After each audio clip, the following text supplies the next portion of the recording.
dari apa yang dilakukan oleh bangsa Israel bertahun-tahun yang lalu, di mana ketika bangsa Israel mau melakukan pembersihan dosa, mereka harus menyerahkan beberapa hewan, di mana termasuk anak domba, untuk menyucikan darahnya.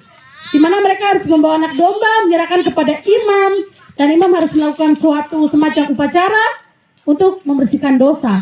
Tetapi hal itu dilakukan berulang-ulang setiap hari. Tapi sekalipun mereka melakukan hal itu berulang-ulang, Tuhan melihat tetap manusia ini tidak bisa mendapat keselamatan karena begitu banyak dosa. Walaupun memang beberapa nabi-nabi ada yang hidup kudus di hadapan Tuhan, tapi sebagian besar tidak bisa ya, mereka tidak mampu. Karena berbagai banyak peraturan-peraturan dari hukum Taurat yang sangat ketat, sehingga Tuhan mengasihani manusia.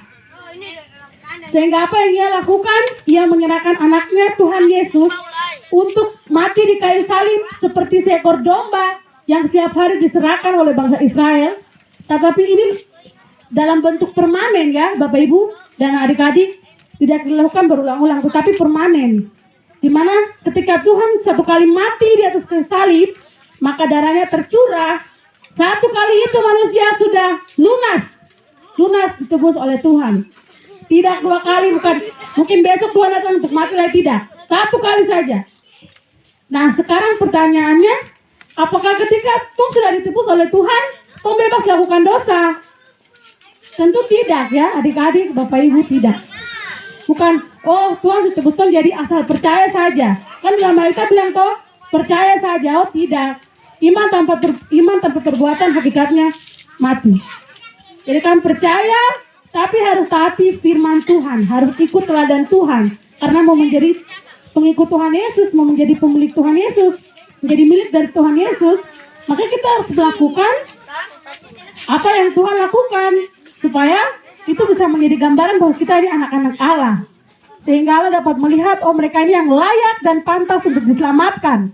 Bukan yang hanya bermodal asal percaya saja untuk masuk surga, tidak. Percaya dengan bekerja juga, di mana harus menaati segala yang dilakukan oleh Tuhan. Ya, manusia ini tidak bisa sempurna ya. Justru Tuhan mati supaya kamu punya apa yang kamu lakukan itu Tuhan perhitungkan.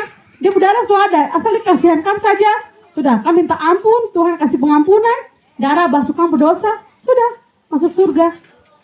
Jadi pelajaran yang mau saya berikan hari ini dari firman Tuhan, kita harus mencontohi apa yang dilakukan oleh Tuhan Yesus, supaya ketika Tuhan berdosa juga Tuhan sadar, minta ampun, berusaha sebaik mungkin untuk tidak mengulangi lagi.